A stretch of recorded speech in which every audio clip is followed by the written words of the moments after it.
नमस्कार, बहुत स्वागत आप सभी का। मैं हूं सुशांत सिन्हा।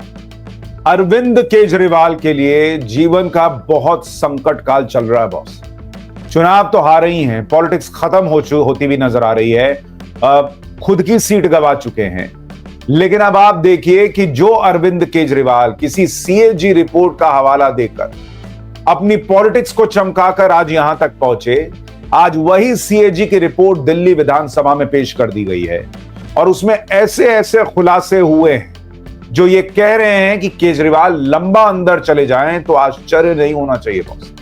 और आपको ये वीडियो अंत तक देखना चाहिए क्योंकि आपको बताऊंगा कि किस तरह से आप सोचिए इतनी बड़ी बड़ी बातें अरविंद केजरीवाल ने विधानसभा के पटल तक पहुंचने नहीं दी, सीएजी की रिपोर्ट पहुंचने नहीं दी। और आज जब बीजेपी की सरकार ने सीएजी की रिपोर्ट रखी तो हंगामा कर रहे हैं। और उस हंगामे के बाद बीजेपी भी अब सरेंडर मोड में तो है नहीं। दिल्ली बीजेपी के 21 आम आदमी पार्टी के 21 विधायक सस्पेंड कर दिए हैं, लेकिन जो सीएजी की रिपोर्ट रखी गई है उस पर हंगामा हो रहा था। आम आदमी पार्टी की जो शराब नीति थी उससे 2000 करोड़ रुपए का घाटा हुआ राजस्व का, यह अब सीएजी की रिपोर्ट भी कह रही है। और आम आदमी पार्टी पर बीजेपी हमलावर है, इसे 2002 करोड़ रुपए का लिकर स्कैम, शराब घोटाला करार दे रही है कि भाई ये 2002 करोड़ रुपए खा गए इस देश का। और इसलिए आपको याद होगा कि नरेंद्र मोदी ने कहा था चुनाव के बाद कि पहले ही सेशन में सीएजी की रिपोर्ट रखूंगा। एक बार पीएम का नरेंद्र मोदी ने कहा था जिसने लूटा है लौटाना पड़ेगा। फिलहाल तो स्थिति यह बन गई है, सीएजी रिपोर्ट में ऐसी ऐसी बातें हैं कि केजरीवाल लौटाएंगे तो बाद में, फिलहाल उन्हें लंबा अंदर जेल जाना पड़ सकता है। और ये क्यों कह रहा हूं आपको आज विस्तार से बताऊंगा। और इसीलिए आप देखिए कि इस तरह के कार्टून्स भी बन रहे हैं कि ये सीएजी रिपोर्ट नहीं है, ये केज रिपोर्ट है, यानी अरविंद केजरीवाल को सलाखों के पीछे डालने वाली रिपोर्ट है। जिस तरह की बातें इसमें निकलकर सामने आ रही है। पर आप सोचिए बॉस, कितनी बड़ी बात है कि जो अरविंद केजरीवाल भ्रष्टाचार से लड़ने की बातें करके आए थे, उन्होंने वो सीएजी की रिपोर्ट, भाई सीएजी यही तो करती है कि क्या आपने कागज लगाया, जरा चेक कराइए, कोई अनियमितता तो नहीं है, ये बताइए। और उस रिपोर्ट के आधार पर यही 2G घोटाला और ऐसे ऐसे घोटाले का नाम लेकर अरविंद केजरीवाल पॉलिटिक्स में घुस गए। कांग्रेस की सरकार गिरा दी, शीला दीक्षित जिन्होंने दिल्ली में इतना विकास किया उनकी सरकार तक चली गई। और आज खुद सीएजी की रिपोर्ट पेश नहीं करते।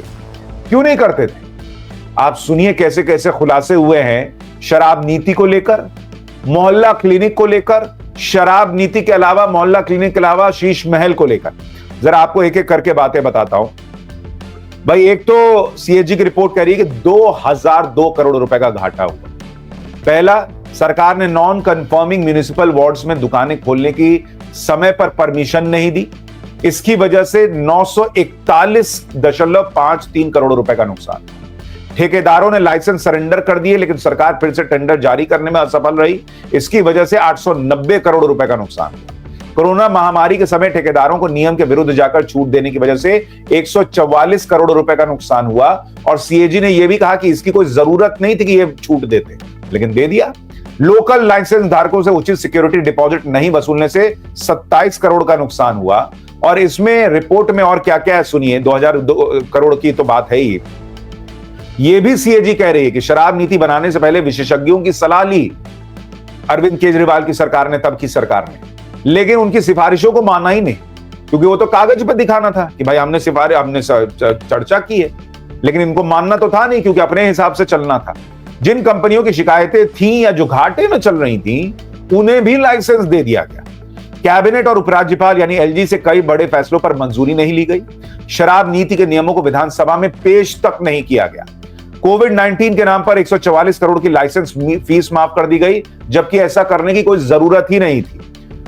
सरकार ने जो लाइसेंस वापस लिए उन्हें फिर से टेंडर प्रक्रिया के जरिए आवंटित नहीं किया, जिससे 890 करोड़ का नुकसान हुआ। जोनल लाइसेंस धारकों को छूट देने से 941 करोड़ का और नुकसान हो गया। सिक्योरिटी डिपॉजिट राशि ठीक से न वसूलने के कारण 27 करोड़ रुपए का नुकसान हुआ। और शराब की दुकानें हर जगह समान रूप से नहीं बांटी गई, जो बीजेपी आरोप लगाती है कि भाई जिससे इतना पैसा लिया उसके हिसाब से दुकानें दे दी कि तुम्हारा कोई कॉम्पिटिटर ना बचे। यही तो बीजेपी आरोप लगाती है और सीएजी की रिपोर्ट भी वही इशारा कर रही है कि इस तरह की चीजें।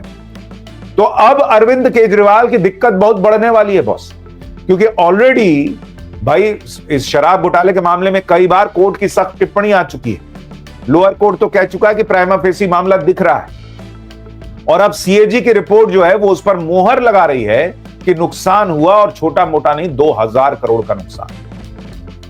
अब दूसरी बात, जिस मोहल्ला क्लिनिक का इतना ढिंडोरा पीटते हैं अरविंद केजरीवाल, न्यूयॉर्क टाइम्स ने छाप दिया कि गजब मोहल्ला क्लिनिक है। उस मोहल्ला क्लिनिक की सच्चाई सुनिए कि उस मोहल्ला क्लिनिक पर सीएजी की रिपोर्ट क्या कह रही है। वो मोहल्ला क्लिनिक को लेकर सीएजी की रिपोर्ट कहती है कि दिल्ली के 4 जिलों में 218 में से 41 मोहल्ला क्लिनिक डॉक्टरों की कमी और स्टाफ की छुट्टी पर होने के कारण महीने में 15 दिन से लेकर 23 दिन तक की अवधि बंद रहते थे। महीने में 23 दिन, 30 दिन का महीना, 23 दिन मोहल्ला क्लिनिक बंद रहता है। ऐसे कई जगहों पर हुआ, और न्यूयॉर्क टाइम्स खबर छाप रहा है कि अरे बॉस गजब का मोहल्ला क्लिनिक है। देख रहे हैं इकोसिस्टम कैसे काम करता है।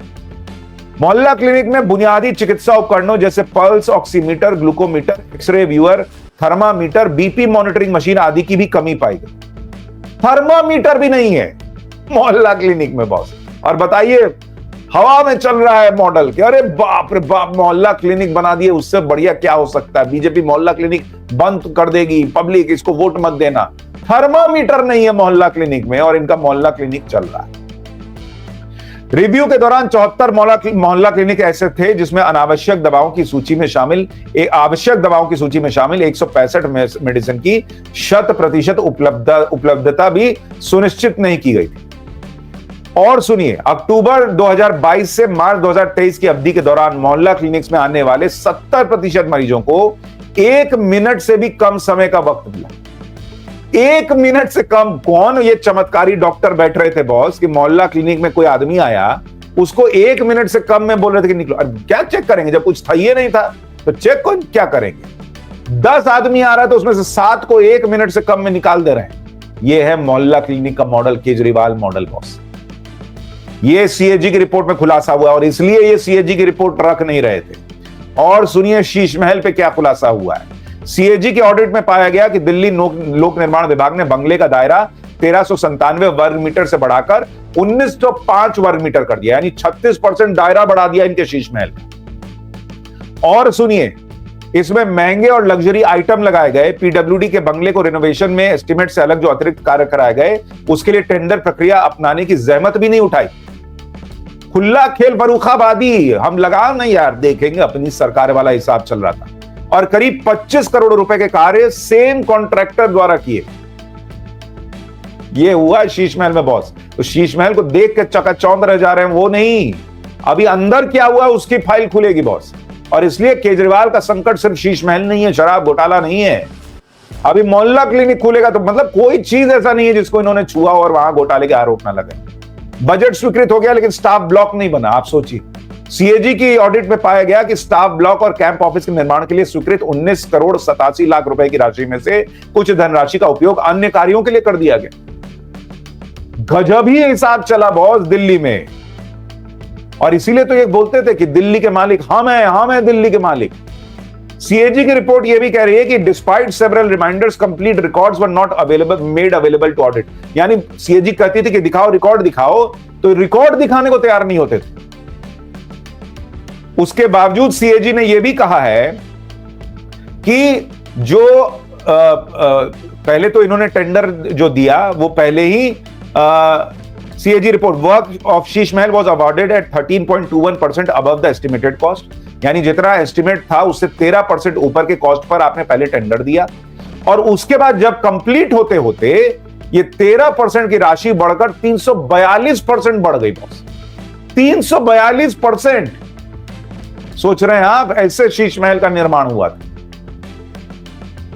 और टेंडर अमाउंट से 290%, जो एस्टिमेट था उससे 342% ज्यादा धनराशि शीश महल में लग गई, और जो टेंडर अमाउंट था उससे 290%।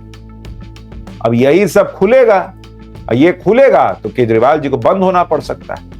लेकिन आप सोचिए बॉस, कितने शातिर तरीके से काम हुआ कि आप देखिए कि आज जो दिल्ली विधानसभा में रिपोर्ट पेश की गई, उसमें से 14 रिपोर्ट ऐसी थी जो पेंडिंग थी। मतलब आप देखिए कि मार्च 2021 को खत्म हुए साल के लिए स्टेट फाइनेंस ऑडिट रिपोर्ट इन लोगों ने दिखाई ही नहीं विधानसभा। 31 मार्च 2020 और 2021 को खत्म हुए साल के लिए revenue, economic, social general sector और पीएससी रिपोर्ट ये विधानसभा को दिखाई ही नहीं। इसी में शराब आपूर्ति का परफॉर्मेंस ऑडिट रिपोर्ट है, इसी में शीश महल है, ऑपरेशन अकाउंट्स का है, फाइनेंस अकाउंट्स का है। मतलब ये नहीं है, आप देखिए ये बहुत ध्यान से देखिए ये वाली चीज। जब विधानसभा में सीएजी की रिपोर्ट पेश कर दी जाती है तो वो सीएजी की वेबसाइट पे जाती है। आज जब पेश की गई तो देखिए ऊपर 25 फरवरी 2025 की तारीख लिखी और इसके पहले 2022 5 जुलाई 2022 को रिपोर्ट पेश की गई, लेकिन उस रिपोर्ट के सारे हिस्से नहीं दिखाए गए। अभी तो ये कहा जा रहा है ना कि ये इतने पेंडिंग थे, और उस पेंडिंग में ये सिर्फ इत्तेफाक है कि शीश महल का पेंडिंग था, ये इत्तेफाक है कि शराब नीति का पेंडिंग था। बॉस, ये हम दिल्ली के मालिक हैं ये सोच के बैठ गए थे और इनको लग रहा था हम कुछ भी करेंगे कुछ नहीं होगा, और इसलिए अरविंद केजरीवाल की पॉलिटिक्स ना बॉस आज की डेट में पब्लिक स्वीकार नहीं करेगी। ये कितना भी तमाशा कर लेंगे, अरे 2500 रुपया 2 दिन हुआ है अभी सरकार बने दिल्ली में बीजेपी की, 2500 रुपया बीजेपी क्यों नहीं दे रही? पंजाब में खुद 1000 क्यों नहीं दे रहे? ये आज तक नहीं बता पाए। आपको तो 2-2.5 साल हो गया बॉस, आप क्यों नहीं दे पा रहे? दिल्ली में 10 साल थे, आपने दिल्ली में क्यों नहीं दिया? आपको चुनाव के वक्त याद आया कि हमको 2100 रुपया देना है, उसके पहले 10 साल में याद नहीं आ रहा था? पंडितों को देने का चुनाव के पहले याद आता है। बॉस, पब्लिक ने इसमें फंसना बंद कर दिया, इसलिए केजरीवाल की हालत ये हो गई कि आज की डेट में ये चीजें खुल के सामने आई। और मुझे जो लगता है कि नरेंद्र मोदी सरकार छोड़ेगी नहीं ये चीजें जो हुई, क्योंकि कभी ना कभी तो ये सामने आनी थी। और जिस सीएजी की रिपोर्ट का हवाला देकर केजरीवाल दूसरों को भ्रष्ट बताते थे, आज वही सीएजी की रिपोर्ट चीख चीख कर कह रही है, पूछ रही है कि क्या किया है तुमने भाई। और आप देखिए क्या हो रहा है, एमसीडी में अब आम आदमी पार्टी आ गई तो एमसीडी के स्कूलों में 8000 टीचर कम है स्टूडेंट के रेशियो, 45 स्टूडेंट पर 1 टीचर है। ये जहां हाथ लगाते हैं वहां उसको खत्म कर देते हैं भाई, ऐसा इनका हाल है। और इधर बड़ा हंगामा कर रहे हैं कि बाबा साहब अंबेडकर और भगत सिंह की फोटो हटा दी, बीजेपी तो दलित विरोधी और सिख विरोधी है, जबकि वो फोटो वही है उसी सीएम ऑफिस में दूसरी जगह पे लगी हुई है। और जो प्रोटोकॉल है कि भाई राष्ट्रपिता, राष्ट्रपति और पीएम की फोटो लगती है वो लगी हुई है, लेकिन कह रहे हैं कि बीजेपी सिख विरोधी है। और आज बताइए, सिख दंगे मामले में सज्जन कुमार को उम्र कैद हुई है और इसी कांग्रेस से ये मिलकर चुनाव लड़ रहे थे, तो आप सिख विरोधी नहीं है? पंजाब की पब्लिक नहीं पूछेगी कि सिख दंगों में शामिल रहे कांग्रेस के नेता को सजा हो रही है और आप उसके साथ मिलकर चुनाव लड़ रहे थे, और आप खुद को सिखों का हितैषी बताते हो सिर्फ इसलिए कि आपने पीछे जो है वो भगत सिंह की फोटो लगा दी। सारी पॉलिटिक्स बॉस अब एक्सपोज हो गई, केजरीवाल बहुत गंदा एक्सपोज हो गए और सबसे बड़ा डेंट उनकी छवि को लगा, और वो छवि सुधरती भी दिख नहीं रही क्योंकि अब तो ये रिपोर्ट्स आई।